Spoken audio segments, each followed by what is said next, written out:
السلام عليكم ورحمة الله وبركاته. حياكم الله مشاهدي قناة كركوك الفضائية، وأهلا وسهلا بكم إلى حلقة جديدة من برنامج بصراحة معي أنا عمار الصالحي. الأراضي الزراعية في محافظة كركوك، هذه العقدة الأزلية التي كلما تأجلت ترجع إلى الساحة من جديد وتطفو على سطح المشاكل السياسية، واليوم نشهد بأنها طفت أكثر لتتوسع خارج محافظة كركوك لتصل إلى مجلس النواب، وليكون هذا القرار في صيغة نقاشية وسجالات وجدلية داخل مجلس النواب، بل ذهب إلى أبعد من هذا وربطه سياسيا مع قانون العفو العام من جهة وقانون الأحوال الشخصية من جهة، ليكون هذا القانون للمذهب الشيعي وهذا للمذهب السني وهذا للمكون الكردي. ودخلت عقدة الأراضي الزراعية وعودة الأراضي إلى أصحابها الشرعيين، التي يخص أيضا في بعض المحافظات ليس في كركوك، ولكن وجه الخصوص والعقدة الأكثر في محافظة كركوك ما بين القومية الكردية والتركمانية من جهة وما بين القومية العربية من جهة أخرى. أيضا قانون مجلس قيادة الثورة المنحل وهذه القرارات مع لجنة شؤون الشمال، كل هذه المحاور والمواضيع سوف أطرحها على ضيفي في الاستوديو. السيد محمد أمين ممثل فلاحي الكرد في محافظة كركوك، حياك الله وأهلا وسهلا بك ضيفا عزيزا علينا في برنامج بصراحة. أهلا وسهلا. أيضا دكتور معراج الحديدي القيادي في المكون العربي، حياك الله دكتور وأهلا وسهلا بك ضيفا عزيزا علينا في هذا البرنامج. حياك الله. خليني أبدأ وياك سيد محمد. سجالات كبيرة وكل مرة يتأجل الموضوع نقول انحلت، وصلوا صيغة توافقية، خلصنا من موضوع الأراضي، ويرجع يطفى على الساحة من جديد وترجع تنفتح النقاشات والحوارات حول هذا الموضوع المعقد المتشابك. أصبح البعض يسميه عقدة أزلية ليس لها حل. خليني أبدأ وياك من قرارات مجلس قيادة الثورة المنحل، لجنة شؤون الشمال. هذه الأراضي دائما ما يطالب الكرد والتركمان بأنها لهم لأصحابها الشرعيين، والعرب على الطرف الآخر يقولون لنا عقود من الدولة وهي عقود شرعية وقانونية. من الأحقية في هذه المسألة؟ شكرا لك أستاذ عمار، وشكرا للأستاذ الدكتور معراج. حقيقة قضية الأراضي المتنازع عليها بين الكرد والتركمان من جهة والعرب من جهة في المناطق المتنازعة كلها هي قضية معقدة وشائكة ولها عمق تاريخي. نعم. وذلك بسبب سياسات التمييز العنصري الذي مارسها النظام السابق أيام النظام البعثي البائد. تبدأ هذه القرارات هناك نوع من القرارات، قرارات مجلس قيادة الثورة وقرارات لجنة شؤون الشمال. قرارات مجلس القيادة الثورات هي تقريبا 14 قرار. تبدأ أول قرار بأواسط السبعينات، تبدأ ب 75 بقرار المرقم 369. نعم. الذي يشمل مناطق ليلان، مناطق داقوق، مناطق الدبس وطوب زاوة. هذا استملكت هذه الأراضي التي يبلغ مساحتها ما يقدر بتقريبا 123 ألف دونم بقرار واحد. استملكت هذه الأراضي كلها لأصحابها الشرعيين، وهو ملك للكردي والتركمان. هجرهم النظام البعثي بقرار ظالم ومجحف، واستولت على هذه الأراضي ووزعها بعدين على جاب الأخوة العرب، بعضهم من خارج محافظة كركوك والبعض الآخر من داخل محافظة كركوك، أنطاهم بعقود زراعية. ثاني قرار هو قرار المرقم 824 المتعلق ب9 قرى في منطقة داقوق. استملكت أراضيهم أيضا من الشيوخ الطالبانية، هذا الأملاك استملكت أراضيهم وهجرهم وجاب العرب وسكنهم هذه الأماكن وأنطاهم بعقود زراعية. القرار الثالث هو قرار 949 المتعلق ب10 قرى في منطقة سرقران، وقريتين في الدبس وقريتين في آلتون كوبري. استملكت هذه الأراضي أيضا ما يقدر هذا تقريبا بال44 ألف دونم. هذه كلها أملاك كان ملك صرف. سيد محمد، هذه المشكلة من زمن النظام البائد. سقط النظام البائد، بالتالي دخلنا في مرحلة جديدة، الحكومة العراقية فيها ممثلي جميع المكونات ومجلس النواب. لماذا لم تحل؟ نحن الآن في نظام ديمقراطي وقوانين، ولماذا لغاية اليوم بعد 20 سنة وأكثر من 20 سنة نعمل في قرارات لمجلس قيادة الثورة المنحل ولجنة شؤون الشمال، وهي قرارات ظالمة وتمييزية وعنصرية؟ لماذا بعد 20 سنة ونحن نعمل عليها لغاية الآن؟ نعم. بس إذا تسمح لي أكمل كلامي. الأكراد والتركمان كان لهم هذه الطابو الأسود ما يسمى. نعم. هذه الطابو كل هذه طالع بالثلاثينات، يعني أول بقانون التسوية من إجا الأكراد والتركمان، لأنهم كانوا الأصحاب الشرعيين لهذه المناطق، أصبحوا لهذا يعني أصحاب هذه الطابوات الأسود. يعني بالأصل هو ملك للكردي والتركمان. يعني بس أعطيك مثل حي. هسه هذا العقار هاي بالثلاثينات صادر، هذا مال جدي لحد هذا السنة، هذا بال81 طالع باسم جدي اللي هو صادق بن أحمد بن حاج خضر. أنا اسمي محمد حمد أمين صادق. يعني هاي إحنا كلنا أصحاب هاي الطابوات الأصلية. هذا واحد. وثانيا بس أجيب لك على مثل ثاني. مثلا هسه هذه الحرمة اسمها مريم طه علي، من سكنة قرية بلكانة. تدري مواليد ايش قد؟ مواليد 23، مسجل بلكانة. يعني ليش اجيب لك هذه الدلائل؟ لان حتى اثبت لك انه احنا الاصحاب الشرعيين والاصليين بهذا. اجيب نعم. لك مثل ثاني. هسه هذا فاطمه كاكا خضر. تدري مواليد ايش قد؟ اذا تحب نعرضها على الشاشه. اي والله يكون احسن حتى يكون مثلا دليل. المصور ياخذها مع السيد المخرج. المواليد 1894، يعني قبل تاسيس الدوله العراقيه هي ولدت ببلكانه. نعم.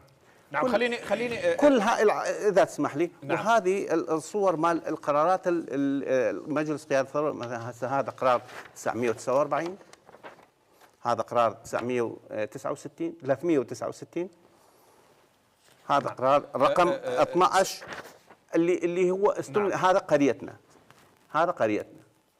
قرار مجلس قياده الثوره واحد صادر يعني بس على مود قريه واحده.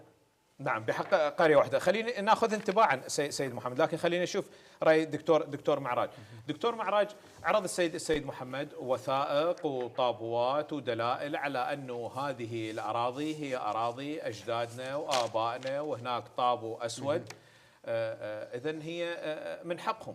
انطيني النظرة القانونية.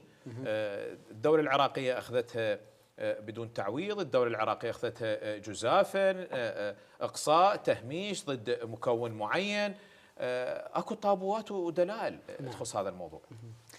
بالبداية تحية لك ولمشاهديكم الكرام وقناتكم، وكما أحيي الضيف السيد محمد أمين ممثل الفلاحين الكرد في محافظة كركوك. يعني لا أزيد على ما قاله في موضوع أنه مسألة أنه الأراضي الزراعية هي مشكلة معقدة مركبة في كل فترة وأخرى، تظهر على سطح ثم تطفو لأسباب وأغراض سياسية تنفع البعض وتهمش الآخرين. لكن لو نجي على التأصيل التاريخي لموضوع الأراضي الزراعية، نعم. خلينا نكون واضحين في العمق التاريخي. كما تعلم أن الأراضي الزراعية هي ملكا للدولة العراقية حصرا، تمام؟ في فترة العثمانيين لما كانوا العثمانيين متواجدين في احتل المناطق العربية ومن ضمنها العراق، وكانت العراق إحدى الولايات التابعة للدولة العثمانية، كان الوالي العثماني من يجد من الموالين من المنطقة له تابعا، أو أنه هناك عقود أو أنه اتفاقات سياسية فيما بين الوالي العثماني أو الدولة العثمانية وصاحب الشأن أو صاحب المصلحة. ظهر عندنا مسألة يسموها مسألة تمليك أو إعطائهم مساحات كبيرة لهؤلاء الأشخاص. ترتب على ذلك ظهر عندي نظام الإقطاعيين. نظام الإقطاعيين هو نظام غير متواجد في الدولة العراقية، أسسته الدولة العثمانية لأسباب أيضا سياسية. موالين للدولة العثمانية جاء وسلموا أراضي زراعية مساحات كبيرة، ولحد هذه اللحظة توجد مقاطعات باسم أشخاص معروفين. هذا ظهر عندنا أوجد مشروع الإقطاعيين. من هم الإقطاعيين؟ شخص يملك آلاف الدوانم من الآخرين، يعني نستفاد من هذه الأرض هو هذا الشخص فيما بعد واستفاد هذا الشخص. يعني دكتور عذرا المقاطعة حتى نوضحها للمشاهد، يعني مثلا اليوم شخص عنده آلاف الدوانم، هو شخص، نعم، من نرجع على أبوه وجده، نرجع على آخر شيء الدولة مطيتها هبة، الدولة العثمانية قطعاً. هو مو عن أبا وجد قطعاً، من نرجع للنهاية يطلع الدولة العثمانية مطيتها لهذا الشخص. نعم هو نعم. الموضوع هو تسليم لبعض الموالين للدولة العثمانية لأسباب سياسية، كانوا يحامون الدولة العثمانية، كان معهم تحالف، كما تعلم هناك جولات وصولات في أقصى شمال العراق، كانوا يحاربون، يعني على مدى التاريخ هناك حرب بين الدولة العثمانية وبعض العشائر أو القبائل العربية. الذين يوالون الدولة العثمانية أعطتهم هذا الموضوع. خلينا نتجاوز انه انتهت الدولة العثمانية، اصبح عندي نعم قانونيا الدولة العراقية، نعم الدولة الملكية بقوا مسيطرين. جاء عندنا لما اعلنت الجمهورية العراقية اصدر عندي نظام قانون الاصلاح الزراعي. هذا القانون هو ألغى الإقطاعيين وأعاد للمناطق القانطين فيها الناس الساكنين فيها، وتم تسليمهم هذه الأراضي بموجب عقود زراعية يكون هناك طرفان. الطرف الأول الدولة. عندما صدر قانون الإصلاح الزراعي هل معه انتهى الطابو الأسود؟ الطابو الأسود قلت لك هو موضوع، يعني خلينا نسميها أنه لو نرجع على الأصل التأصيل التاريخي ما نجد أن هذا الطابو الأسود هو وجد أبا عن جد. الدولة العثمانية سلمت للجد الأولي، تمام؟ نعم. خلينا نوسع. نعم. والآن الورثة يطالبون بجدهم. بالضبط. نعم. لما حصلت الجمهورية العراقية، صارت عندنا الدولة العراقية، جاء قانون إلغاء الإقطاعيين وصار عندي قانون إصلاح الزراعي. وزعت الدولة، احنا ما نقول ما أنصفتهم، وزعت الدولة للعشائر، الأخوة الكرد، التركمان، العرب، للمناطق الساكنين فيها، واعطتهم الاراضي الزراعيه وفقا لعقود زراعيه مشت لهنايا. اوكي استاذ، بس مو بس عقود زراعيه، نعم، انطاهم طابو همينه. منو انطاهم طابو؟ يعني الدوله العراقيه. الدوله العراقيه نعم. يعني هو هذا مال الدوله استنادا على الطابو الاسود. هو الطابو الاسود هذا مال العراق، هذا مال قانون التسويه بال 36 طالع. يا سيدي العزيز، احنا نتكلم في التاصيل التاريخي، خلينا استرسل حتى توصل الفكره للمشاهدين، لان هذا الموضوع يعني معقد وصار به ابهام لاسباب سياسيه. البعض يريد ان يستفاد من هذا الجانب ويقفز على موضوع الاراضي الزراعيه والى اخره. فيما بعد صار عندنا انه تسليم الاراضي، عقود زراعيه، الناس استفادت، لربما يعني موجودين ناس طوبت، لكن ما يهمنا هو فتره صدور قرار مجلس قياده الثوره. نعم. قرارات مجلس قياده الثوره هنا واعطائها.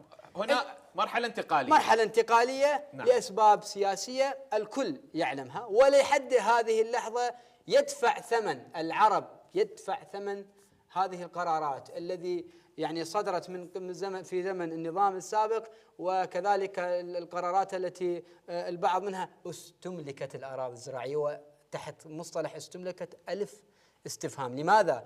لأنه هناك فرق بين الاستملاك وبين المصادرة. استملاك الأراضي الزراعية وفقا للقانون يجب أن يكون الاستملاك لقاء تعويض مجزي.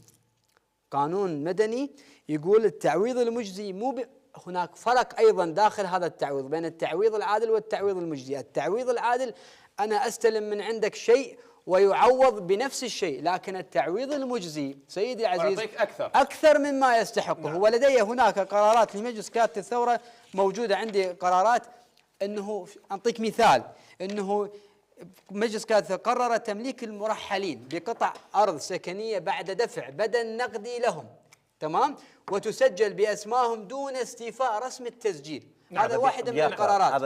هذا واحد من قرارات. اي قرار استنادا للماده 42. اي قرار، بس قول لي اي قرار. قرار مجلس قيادة الثورة. هذه رقمه. شوف، احنا اكو فرق بين قرارات معلنه واكو قرارات من مجلس قيادة الثورة استنادا للماده 42 من الدستور العراقي لسنه 1970 المؤقت.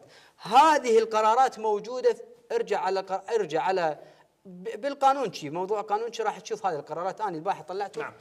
خليني اشوف راي استاذ محمد. لما بس اكمل نعم. لك الفكره. صار عندي استملاك البعض، يعني انه تم تعويض المزارعين، وصار عندي بعض ذلك لاسباب سياسيه، لا نختلف على موضوع انه اسباب سياسيه ويدفع ثمنها المكون العربي لليوم، لكن ليس من المنطق ولا من العقل ولا من العاطفه ان يتم بعد 50 سنه من توقيع الاراضي الزراعيه وعقود من قبل القانطين العرب في هذه المناطق، وبعد ما انه استقروا وتوفى الجد وصار الابن والابن صار اب والاب صار عنده اولاد، والان يتم عرض الغاء العقود الزراعيه للقانطين واعادتها الى اصحابهم الشرعيين. يعني بيا منطق، ما هي؟ هل هذا هو حل ام هي مشكله تضاف الى مشاكل؟ نعم. خلينا نشوف راي استاذ محمد. استاذ محمد، انا اخذت منك الاراضي، الدكتور معراج يقول حسب القانون انطيتك تعويض مجزي. نعم. يعني انت قاعك تسوى دينار، انطيتك 5 دنانير فوق. نعم. قاعك وهاي دوله خلف الله عليهم. والدوله تقول احنا انطيناك تعويض مجزي، وهاي الطابو مالتك عوضناك عليه، خلص هذا يروح. هسه بعد خلص احنا عوضناك. قانون اصلاح زراعي، شنو اللي تريده؟ دوله وانطت قانون جديد. تفضل جاوب على دكتور معراج. أنا بس أضيف على كلامه. هو نعم. جاب يعني كالسيرة التاريخية بشكل كل جزء إلى أن مثلا طب العثمانيين من انتهى ومن مثلا استحدثت الدولة العراقية بالعشرينات القرن، صدرت قانون التسوية. قانون التسوية بسنة 36 هو اللي حدد الأراضي باسم منو المالك. فاللي كان عنده هناك صاحب الارض انطاه هذا الطابو الاسود، هذا مال الدوله العراقيه، هذا مو مال العثمانيين. هذا واحد. طبعا هناك قوانين بالاصلاح الزراعي، صدر قانون بال 58 وصدر القانون الثاني اللي هو الاكثر اللي هسه هو قانون 117 بال 70. نعم. ماكو احد لا من الكرد ولا من العرب ولا من التركمان انه عندهم مشكله ويا هذا القانون، لان هو قانون نفذت في كل العراق ونفذت بشكل عادل. كيف نفذت؟ نفذت اللي كان عنده من هذا الاقطاعيات اللي الدكتور يقول انطاهم 1000 دونم للملاكين، الباقي وزعوه على الفلاحين. نعم. احنا ما عندنا مشكله بهذا. ليش؟ لان هو القرار صادر مثل ما قلنا قانون اصلاح زراعي بال70. احنا بال70 مثلا احنا كنا بسرقران مثلا قريه بلكانه اللي هو اكثريه المشاكل اللي هناك. نعم. يعني موجود هذا. كان القريه باسم 5000 دونم باسم ملاك واحد مثل ما الدكتور يقول. اقطاعي صحيح. اجى هذا القانون الاصلاح الزراعي انطاه 1000 دونم.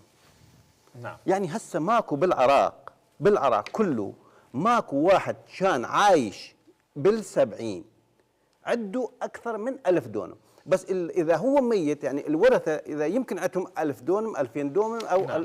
يعني اكثر شيء اذا هو ميت. يعني هو حسب قانون الاصلاح الزراعي بال70 هو هذا. اذا كان حي يعني تنطيه 1000 دونم، الباقي توزعوا على الفلاحين اللي بالقريه. نعم. اذا ميت هو يوزع على، لان هو ميت يعني يكون الورثه. نعم. يعني مو حق نعم. شخص واحد حتى ينطيه بس 1000 دونم. على كل هذا احنا ما عندنا مشكله ويا هذا القانون. قانون الاصلاح الزراعي مثل ما قلنا نفذت بكل العراق.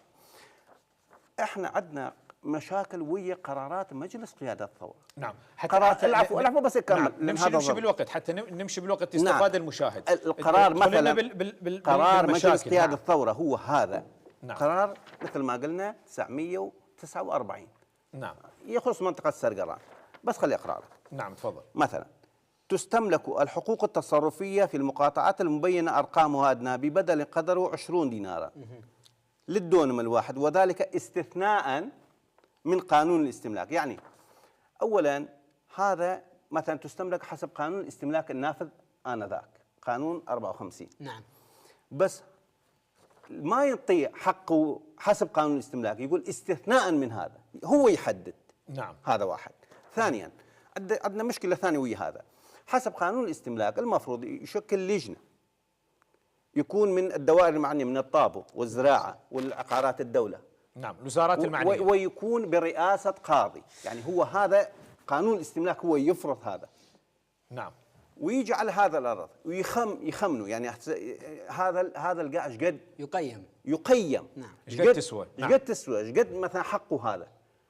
بس هذا القرار مو قطعة، إنما 14 قرية 44,000 دونم استملكت بهذا وبقرار واحد وبنفس السعر. يعني ماكو هذا أعلى، هذا أعلى وهذا نعم. وهذا مثلا آبار وهذا غير آبار، هذا صخري وهذا مثلا يعني نعم. زراعي. يعني قرار عشوائي، الهدف منه هدف تمييز عنصري، هدف تغيير ديموغرافي. ليش؟ هسه هذا كان ملك إلي، ترحلني من القرية، تستملك أراضي، شو تسوي عليها؟ الاستملاك المفروض عليه تنشأ مثلا بناية، يكون مثلا مشروع خدمي، مثلا تبني لك طريق، تبني لك مثلا دائرة، تبني لك سايلو، تبني لك مثلا مصفى، تبني لك مثلا مقر عسكري. نعم. بس احنا مثلا هذا خلال 44,000 دونم بهذا القرار 50 سنة ما بانين عليه ولا بناية للنفع العام.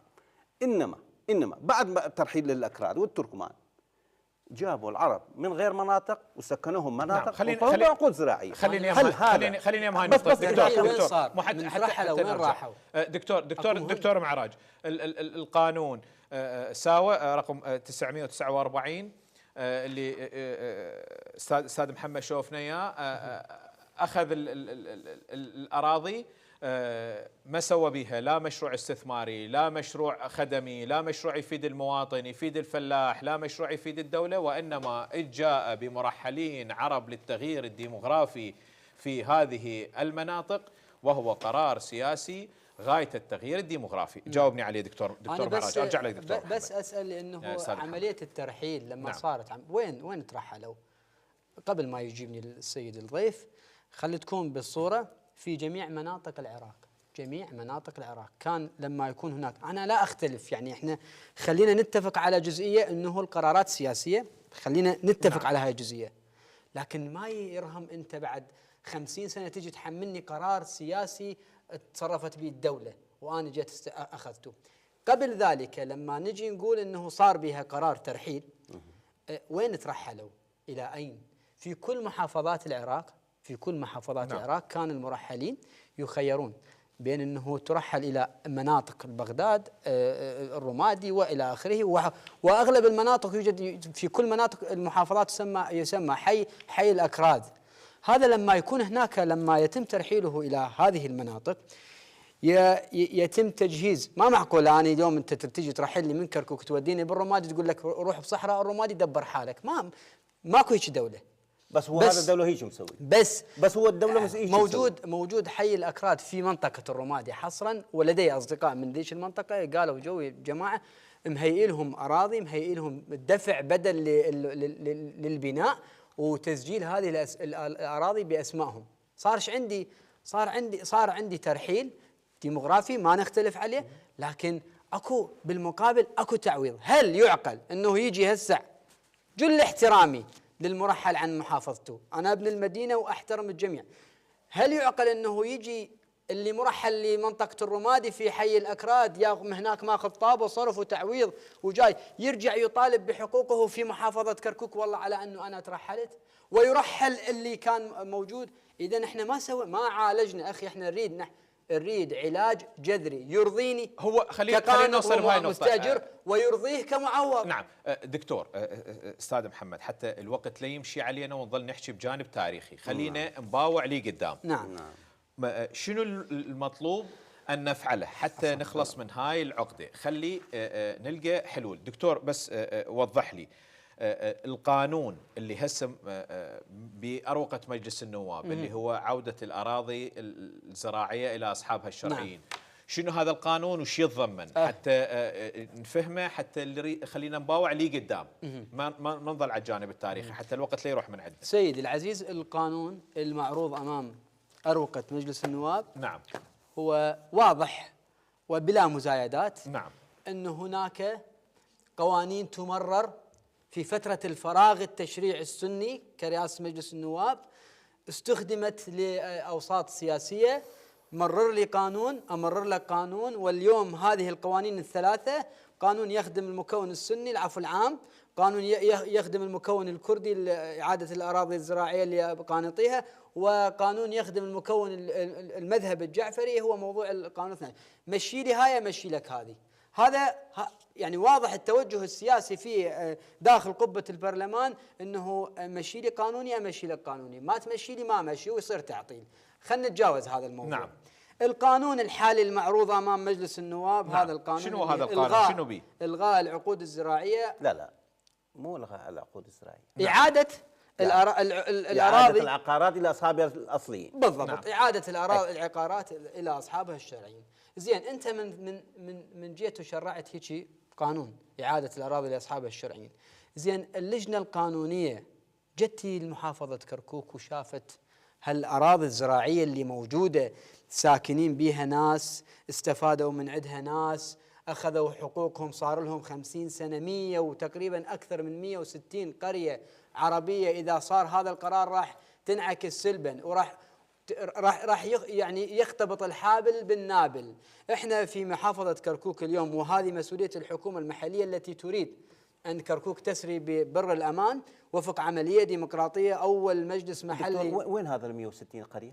موجودة في وين؟ داقوق عندك مثلا. القيلي قرية واحدة بسرقران، اللي أنا ساكن بسرقران. نعم. القيلي قرية واحدة من هاي ال 160 بسرقران. أنت لا ترجعني على اللي القرار هو هذا أكثريته 10 قرى ترحلت بهذا القرار، قرار مجلس قيادة الثورة. القيلي قرية واحدة، أطراف داقوق. الحزام الأمني وفق المادة 140 بال2000 وبال 1998 صارت عندنا، جابوا قرى العزة والعبيد والى اخره بالحزام الأمني. لما صار الاحتلال، تدري 9/4 صار الاحتلال، صح لو مو صح؟ نعم. راحوا الفلاحين، ما يدري الرجل جاي عقد زراعي وفقا لمتطلبات الدولة، ما مستفاد، يريد رزقه جاي. بذاك الوقت كان الفلاح هو أفضل ما يكون، أفضل من الموظفين. راح لما صار الاحتلال، راح على الأرض لقى حاصدات وتحصد الأراضي، الحصاد مالهم، وراحت في مهب الريح. يجوي على العقود، لقى نعم موجودة العقود الزراعية مالتهم، ولحد الآن ما مجددين العقود الزراعية. ليش؟ زين، شنو السبب؟ سبب سياسي، وهناك السبب السياسي هو ضغط الحكومة. نعم. خلينا نشوف. في ذلك الوقت كانت تضغط ما تجددهم. عندنا المادة 140 وإعادة الموضوع على قرار مجلس الوزراء اللي صار بال 2012 هو نفس الموضوع. أخي خلينا نتجاوز هاي المرحلة، انطيني الحل البديل. نعم. خلينا أشوف رأي سيد محمد. سيد محمد، هاي الأراضي اللي تتحدث عليها جنابك، زين، مشت السنين، صارت عليها بيوت، صارت عليها تقسمت، قسم انباعت، قسم قطعوها وباع. زين، ماكو قطع، ماكو لأن هو عقود. شلون تتقطع؟ قسم باعوها حتى بطريقه غير شرعيه. زين، سؤال. نعم. سؤال، انت هسه اجيت، شلون راح يتم التعامل مع هذا الامر كواقع حال، كتعويض، كتراضي؟ وضح لي اياها، وضح لي هاي النقطه قبل الإجابة على هذا. نعم. بس إذا عندي مثلا ملاحظتين على هذا. تفضل. تدري دكتور معراج، هذه القرى نعم رحلت بال75، والقرار شو وقت صادر؟ القرار بال77. زين، 79. لا، 77 هو هذا القرار. نعم. زين، يعني أنت تيجي ترحل قرية أهاليها كلها 14 قرية، بس العفو يعني لا تربط بين الترحيل والاستملاك. كان هنا امامي استملاك، هسه هو مجزي مو مجزي، بس هو بس انت تقول معوض، بس حتى نعم. اوضح لك شلون مثلا هو هذا التعويض. تفضل.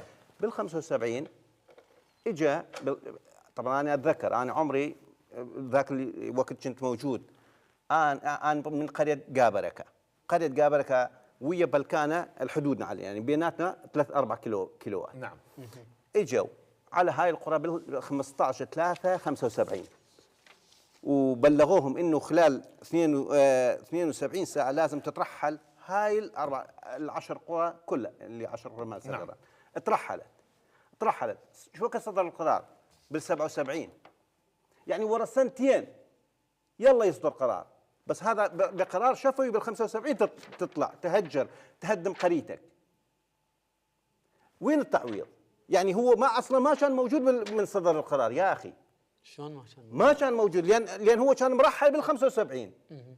يعني اذا صدقني يخالف يا سيدي العزيز. بس اذا كملت انا ما قاطعت. وانت تقول لي هذا قانون جاء صار به استملاك. انا من جيت على كلامك تستملك الحقوق التصرفيه، محددين الاجر، ممكن في تعسف، نعم، بس اكو بدل.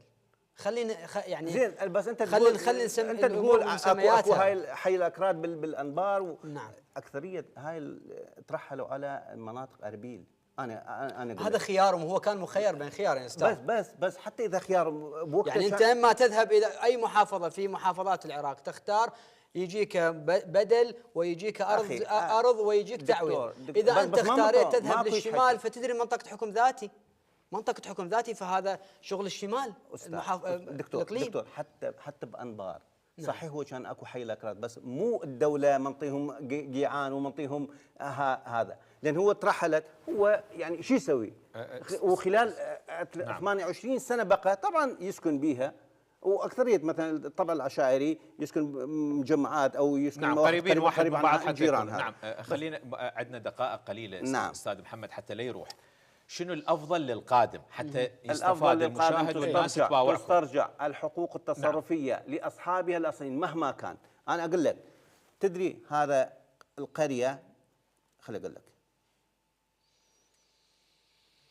اكو قرار ثاني 189 نعم. قريه عربيه من يمنا استملكت اراضي. هسه احنا نطالب به، نطالب انه يرجع الاراضي الى اصحابها الاصليين شرعيين. ايش ما يكون نعم. اذا يكون كردي يرجع للكردي، نعم. يكون عربي يرجع للعربي، يكون تركماني يرجع للتركماني.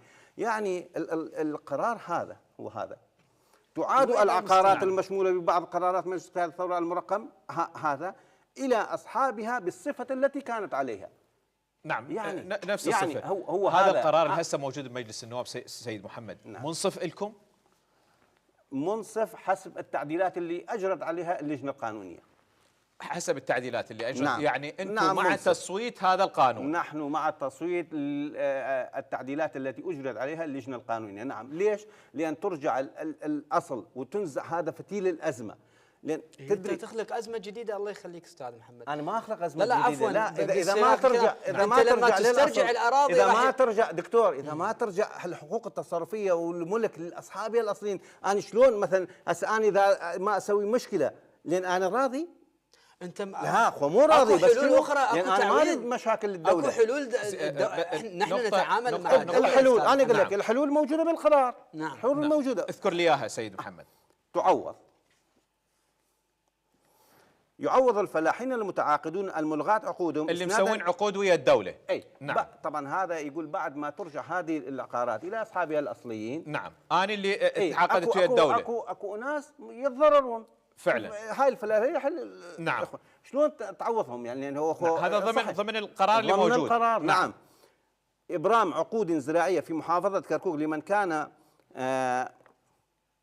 لمن كان مقيما في المحافظة بتاريخ صدور قرار مجلس قيادة الثورة الذي تم بموجبه نزع الحق عن أرضه المتعاقد عليها. التعويض ذكر التعويض هو يعوضه بمادي. لا هو عنده عقد. نعم. عقد هو مال الدولة الأرض. نعم.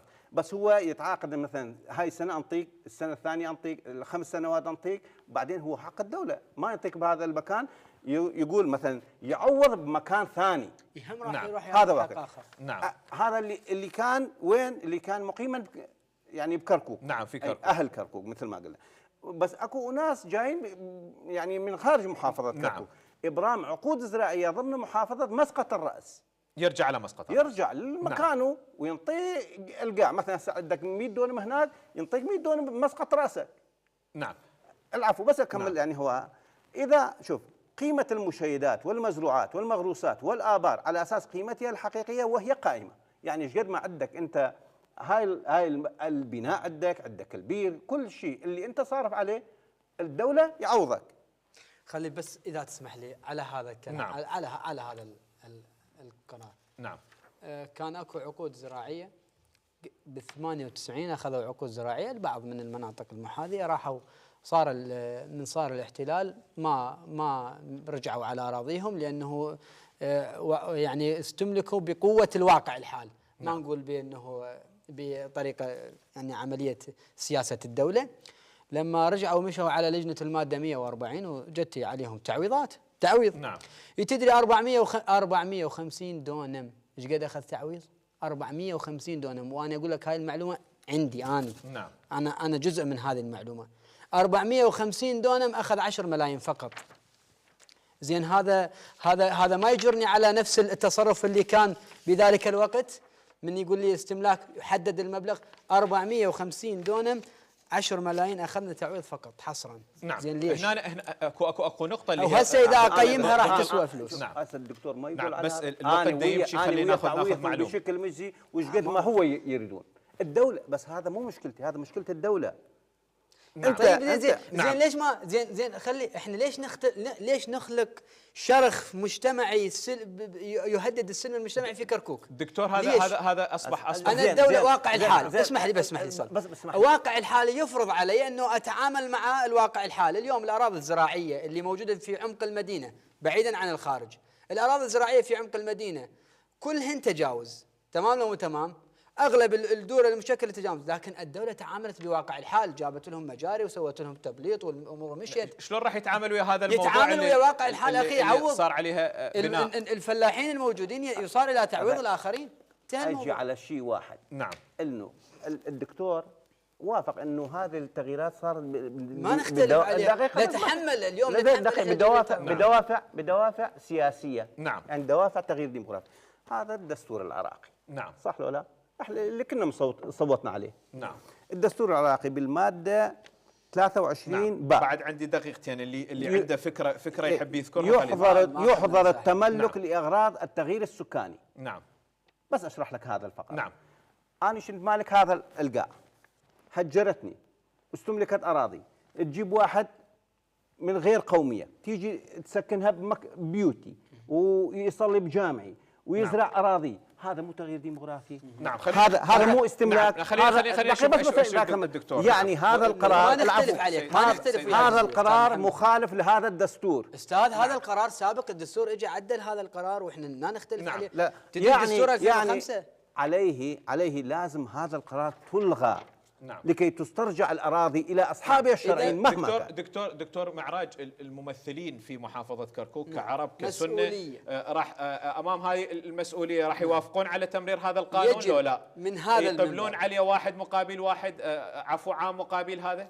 النواب العرب في مجلس النواب والنواب العرب في مجلس المحافظة هم أمام مسؤولية كبيرة، وعلى عاتقهم يقف إيقاف هذه القرارات، لأنها يترتب عليها تهديم أراضي قرى عربية، يترتب عليها شرخ سلم مجتمعي، يترتب عليها مشاكل. أنت كل قاضي، أنا وين حقي؟ شلون أرجع حقي؟ اللجنة التعويض أنت إذا ما تتنازل عن العقد مالك، وأنا شلون أتنازل عن الطابو مالي؟ موجودة اللجنة القانونية خلي تتعامل. أنا قلت لك الواقع الحال هسه الأراضي الزراعية اللي في عمق المدينة اللجنة القانونية عدلت هذا القرار وصوتوا عليه كل المكونات باللجنة القانونية. خلي بس يمر. الأراضي الزراعية واقع حال راح تتملك، وصدر بها قرار صدر بها قرار مجلس الوزراء لتمليك الأراضي المتجاوز عليها، بمعنى يدفع بدل تعويضي. يا اخي هسه خليها واقع حال. انت عندك واقع حال يا اخي، انت عندك حق.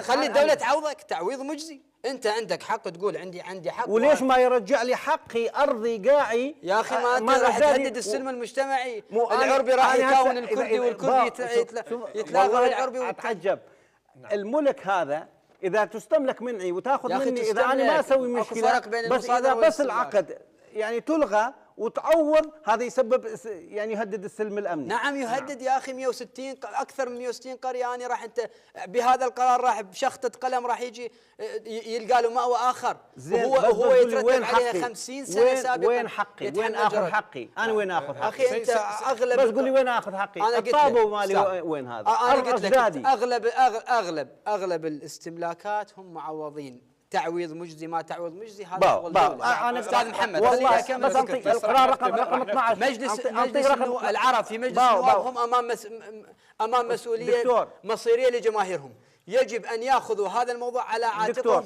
ويجب أن لا يمرر هذا القانون حفاظا على مكتسبات مكوناتهم، وحفاظا على السلم المجتمعي في مدينة كركوك، وحفاظا على الصوت العربي داخل هذه المحافظة. إذا لم تصوت المجلس النواب تظل هاي المشكلة بكركوك أزمة وقنبلة. وش وقت تتوقع يتصوت عليه ولا لا؟ نعم يصوت عليه. نعم يصوت عليه. تستخدم هذه الأزمة والقنبلة في كل فترة وأخرى لأهداف سياسية. يجب أن نتجاوز المشاكل السياسية ونعمل بواقعية. يجب أن يكون هناك ضغط جماهيري. الواقعية هو إرجاع الحق إلى أصحابها الشرعيين اللي هم أصحاب الطابو الأصليين. لن نقبل أن يمرر هذا القانون. نعم، أشكرك جزيل الشكر الدكتور معراج الحديدي القيادي في المكون العربي. جزيل الشكر موصول أيضا للسيد محمد أمين ممثل الفلاحين الكرد في محافظة كركوك. وهذه العقدة الأزلية مشاهدينا الكرام ما زالت موجودة، وقد ستبقى موجودة بين جيل وجيل بعد آخر في التشابك والتعقيد في هذه المسألة، مسألة الأراضي الزراعية وإعادة الأراضي إلى أصحابها الشرعيين والتعويض وغيرها. ونتمنى دائما أن يحافظ الجميع على مسألة السلم الأهلي والسلم المجتمعي، وأن الجميع يتصافى ويخرج بصيغة توافقية. أشكركم مشاهدينا الكرام جزيل الشكر لحسن المتابعة. ألتقيكم في الحلقة القادمة. تحياتي وتحيات فريق العمل. السلام عليكم ورحمة الله وبركاته.